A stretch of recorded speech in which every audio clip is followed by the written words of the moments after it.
couldn't help but notice the way Harsh's eyes sparkled with frustration. It was a look she had seen before, one that told her he was fighting a losing battle. She felt a pang of guilt for not being able to understand what was bothering him. They tried another auto, and then another, but no luck. The sun was beginning to set, casting long shadows across the road.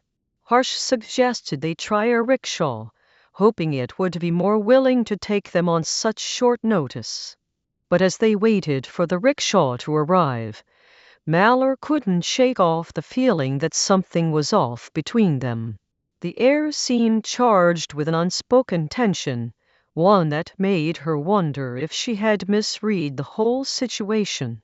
And then, just as they were about to give up, a rickshaw finally appeared on the opposite side of the road. Harsh shouted instructions at the driver, but it was clear he was fighting a losing battle. The driver refused to make the U-turn, and with that, their hopes of getting a ride disappeared once again. Mallory felt a wave of disappointment wash over her, not just because they wouldn't get where they were going, but also because she felt like she had lost Harsh's attention. She looked at him, hoping to see some sign of understanding or empathy, but his expression remained stoic. It was as if he was trying to protect himself from whatever was bothering him. And so, with a sigh, Mallory turned and started walking back towards the city, leaving Harsh to continue his search for a ride alone. And now, Chapter 22. It was 6 p.m., and Sagar left his house to go to the terrace. As they stood up, Sagar couldn't help but notice how close they were.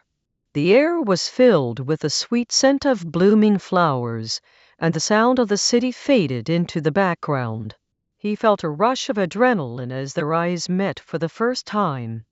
The girl's face was a picture of surprise, her big brown eyes sparkling with curiosity. She looked at him with a mix of amusement and embarrassment, as if to say, "What just happened?" Sagar, on the other hand, was trying to compose himself, his mind racing with thoughts of what had just transpired. He took a deep breath, trying to calm down, but his heart was still racing from the unexpected encounter. The girl, seemingly unfazed by the mishap, smiled and said, "I'm so sorry about that." Sagar's eyes widened in surprise as he realized she knew exactly what had happened. How did she know? He looked at her with newfound interest, wanting to know more about this mysterious woman who seemed to be hiding secrets of her own. And from here, the story moves to how their lives became intertwined in ways they never could have imagined. And now, Chapter 23. A few days after the four friends on terrace encounter, Sai and her parents got settled in, and from here, the story moves to a chance encounter that would change Sai's life forever. It was a few days after the fateful night on the terrace when Sai and her parents had finally settled into their new house in Mallet East.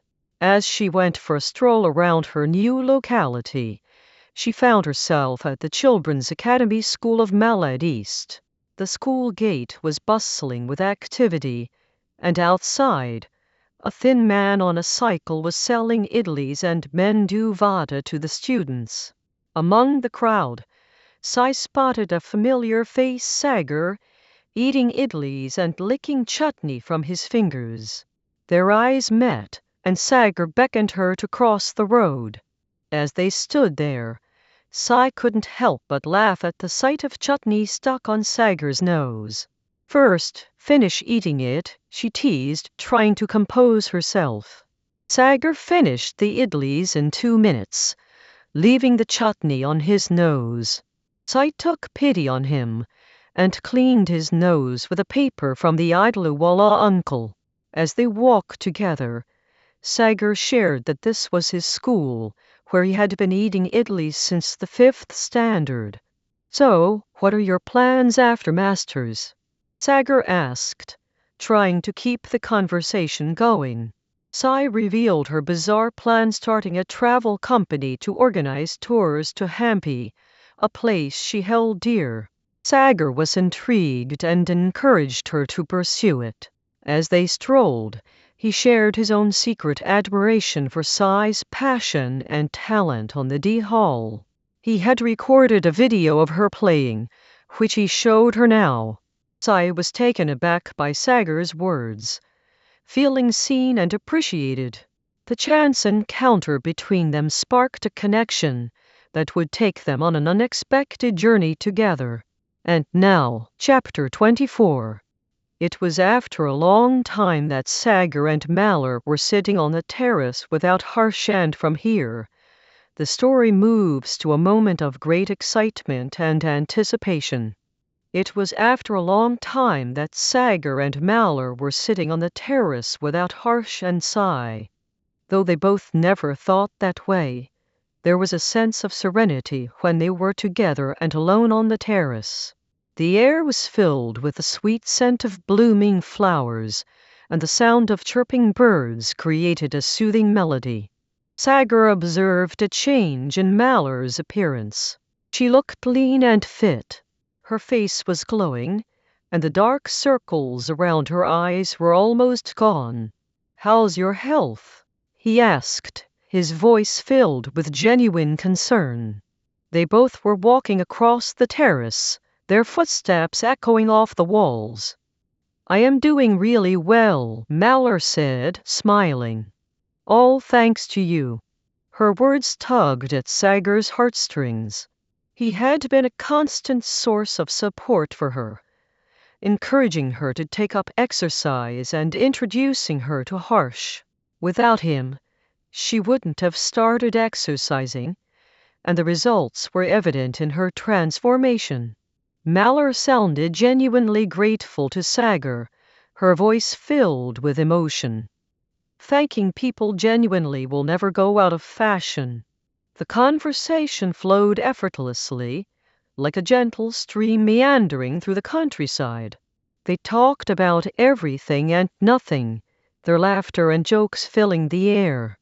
But beneath the surface, there was an undercurrent of excitement and anticipation. Sagar had a secret to share with Malar, one that he couldn't wait any longer to reveal. "I did whatever I could for you," he said, his voice low and sincere. "I did it because I couldn't see you hopeless and tired." He paused, his eyes locked on Malar's face. "Thanks to you, you took charge of your life back." The words hung in the air like a promise, one that would change everything between them. And then, just as they were about to delve deeper into their conversation, Sai appeared, her presence breaking the spell. She had summoned Sagar, Malar, and Harsh to the terrace at 6:30 p.m., and now she was ready to share her vision with them. "First of all, thanks to all of you for making it on such short notice," she said, her voice steady and confident. But little did they know, this was just the beginning of a journey that would take them to places they had never imagined. And now, Chapter 25. 4 days later on a conference call. And from here, the story moves to the most crucial part of their journey, finding a car. Sagar and his friends were stuck in a dilemma. Sai had initially planned for a bus ride from Mumbai to Hampi, but due to unforeseen circumstances, they had to resort to a car. The problem was that none of them knew how to drive, except for Harsh, who was eager to take the wheel. Malar's eyes sparkled with excitement as she jumped into action. "Sagar, please. I don't want this trip to end." Sagar finally agreed, and Harsh's chance of becoming a hero was sealed.